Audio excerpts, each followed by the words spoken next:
Hello everyone, welcome back to the another session and Principles of Programming Languages. We continue to learn about 5th unit. So in the previous videos, we were discussed about functional programming languages. So basically 5th unit is all about functional programming languages. So we covered about Lisp and fundamentals of Lisp. So this video will be going to talk about schema. So how schema is a functional programming language, and we also talk about the principles of schema. Whatever things we were not look into common Lisp and Lisp, respective as capabilities, few things were not possible in Lisp, but that things were possible in dialects of Lisp. Let's say Lisp is a programming language where it is not typeless. But the languages what I am going to take respective to schema and Haskell are going to be a typeless languages. So due to some capabilities, we were going for the other programming languages. So this video will be going to cover about schema. Now let's talk about schema. So schema is the language and it is the dialect of Lisp. It is not a separate one, or it is not the other category of language. It is as true as under Lisp programming language.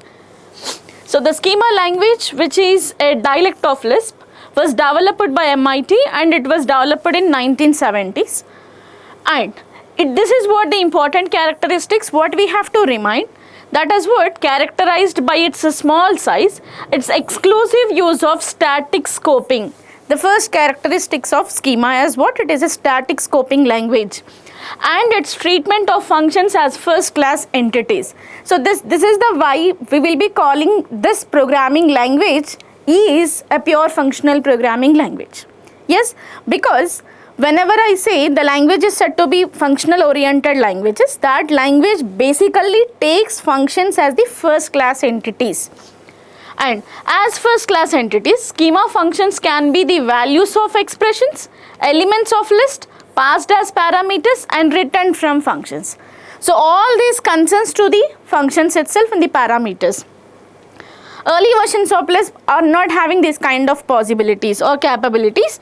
That's the reason we were gone for the next programming language.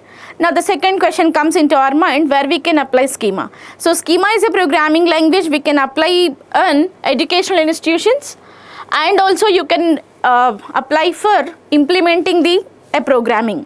So that also we'll see how we can apply some programming using schema. Let's see. So schema involves some primitive kind of functions, and this is very important. It has came in the last year question paper for short question. So talking about or explaining about primitive numeric functions in schema, it is important. Now schema includes primitive functions for the basic arithmetic operations, which are plus, minus, star, slash, addition, subtraction, multiplication, division, right? And plus can have 0 or more parameters. If star is given no parameters, it returns 1. If plus is given no parameters, it returns 0. This capability we were not identified in the Lisp and common Lisp. So that's what we were mentioned, right? The things which were not possible in the Lisp programming language, and we were overcame the drawback. The thing is what? We were not having some capabilities. That's the reason why we went for the other programming language. Let's say it is schema. So this is first difference you can show from Lisp to schema. The difference is what? There we were not having any kind of default parameters. Fine. So here when you have a star and no parameter is there, it returns a value of 1. And if it is plus, then we don't have any parameter. Let's say that I have only a plus. So it returns a value in schema, whereas it doesn't return a value in Lisp. So it returns a value which is 0. So plus adds all of its parameters together, star multiplies all of its parameters together. Now you can have some examples over here. Let's see. Star 3, 7, we have 2 parameters here. So we'll get the answer as 21. 3 into 7, it multiplies all the parameters. And plus, it adds all the parameters 5, 7 and 8. It is not 78, it is 7 and 8. So these parameters will get added together, hence the answer will be 20. And let's see that I have only a star parameter, I did not have any parameter. Let's say I have only plus operator, I did not have any kind of parameter. So when I say it is a parameter, Schema and Lisp are the programming languages which consider the operator as the function name. Correct? So star is a function name with no parameter. So this function will return a value, and that the returning value is what? 1. And plus is what? It is a function name, it returns a value which is 0. So when the case it doesn't have any parameter, depending upon the function name it returns some value. So this is what? Primitive numeric functions which are supported in Schema language. Now, so a Schema program is a collection of function definitions. You cannot see a Schema program or Lisp program without a function definition. It will be existed in the programming to compute any kind of mathematical functions. We will be writing a program, and that program will be defined using functions. Right? Now, in Schema, a nameless function actually includes the word lambda. So, lambda is a significance to show it is a nameless function. Let's see that if I wanted to find out a square root of some number, then I will be mentioning that square root function. If I wanted to calculate the function where I do not have a name particular, then I will use lambda as my function name. So we say simply in Schema, nameless functions are represented with the name of lambda. And so these are what? Lambda is what? A nameless function that returns the square of its given numeric parameter.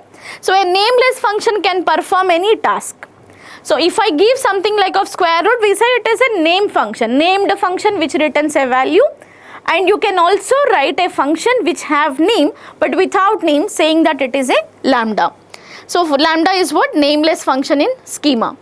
And so earlier we were not find any kind of parameter over here. Get the difference in between of this slide and the next slide. Here I don't have any parameter, but here I have a parameter which is 7. Now, this function can be applied in the same way that the named functions are by placing it in the beginning of a list that contains the actual parameter. Now, the actual parameter of this x is what? 7. So, a nameless function can be written using the parameter, can be written without the parameter. So, when you are not giving a parameter value inside of a function, you can pass through a variable value. And so now you can see this kind of expressions. Lambda can be used in this kind of expression. Now let's see, lambda expressions can have any number of parameters. So earlier we were seen about only 2 kind of parameters. Here we were found many parameters, multiple parameters we can find. So we could have the following. The Schema special form function define serves 2 fundamental needs of Schema programming: to bind a name to a value and to bind a name to the lambda expression. So for this define, we'll see an example how define parameter or how define function will be define a value, will be define a function name. So there here we were having 2 things. The 2 things are what? The first define is defining a value. The second define is defining a function. The function is what here? 2 pi. Fine. So we were having a parameter also, and this parameter will get multiplied. When you wrote star and plus, it will be multiplies, it will perform addition among all the parameters. Now, so define is a function name, or define is a keyword which will be used in the Schema programming to define a variable value, to define a function name. So if you wanted to define this, we'll take this kind of assignment. If you wanted to define a function name, then we'll define something like this. So this is the way how define function will be useful in the Schema language. So define is called a special form because it is interpreted by eval. So eval is a keyword which uses in F sharp. Fine. Eval is a keyword which uses in F sharp programming language, and let is a keyword to define a variable name. Let's see that if I wanted to write the same syntax in F sharp programming language, I will not use define keyword, I have to use let. Let is a keyword. If I wanted to perform evaluation of something operation, then I have to use evaluation. Fine. So respectively let and evaluate is translated or can be given into the Schema using of define keyword. The simplest form of define is one used to bind a name of the value and an expression, and this form is we wrote here. So this is what define is useful in the programming language. Now let's see numeric predicate functions. Earlier we were seen in the schema, that is what primitive numeric functions, and these are what numeric predicate functions, and these functions are what? Schema includes a collection of predicate functions or numeric data which are equal, not equal, greater than, less than, greater than or equal to, less than or equal to. So these are what the operators will use. We not say that these are the operators, we were using these are the function names. That's what it is defined, it is a numeric predicate functions. Let's say that in schema, if I write a less than b, this is a function which returns a value. So what it returns? If it is true, it returns the value as 1. If it is false, it returns the value as 0. So these are what the function names, and these two act as a parameter name, right? And even we have three other kind of functions, which is even, odd, 0. So those three are what? Even function names, and those also existed in the definition of a function with the parameters. All the functions what I have specified on the screen, that they will be written a value. Fine. So these are what? Numeric predicate functions which are used in schema. And schema uses three different constructs for control flow, one similar to the selection construct of the imperative languages, and two based on the evaluation control used in mathematical functions. The schema two-way selector function named if has three parameters: a predicate expression, a then expression, and an else expression. So this is what control flow statements in schema. So this kind of things we were not find in Lisp and Common Lisp programming languages. So that's what we were mentioned earlier in this slide, that which capabilities we were not tried in Lisp or we were not having in Lisp, that were kept in schema or the next dialects of Lisp. So this is one of the differential characteristic from schema and Lisp, which is control flow statement. So basically imperative languages will also have a control flow statements which are if and else, correct?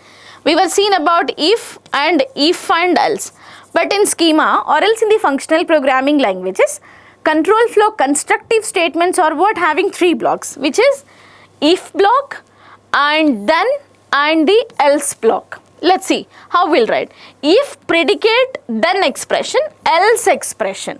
We'll see some example.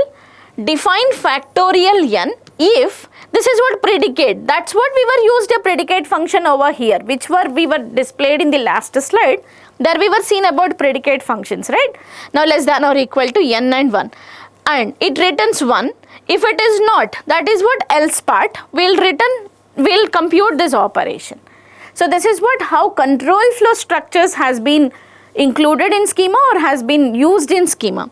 So this is about schema programming language, how it will uses. And so there are about list functions.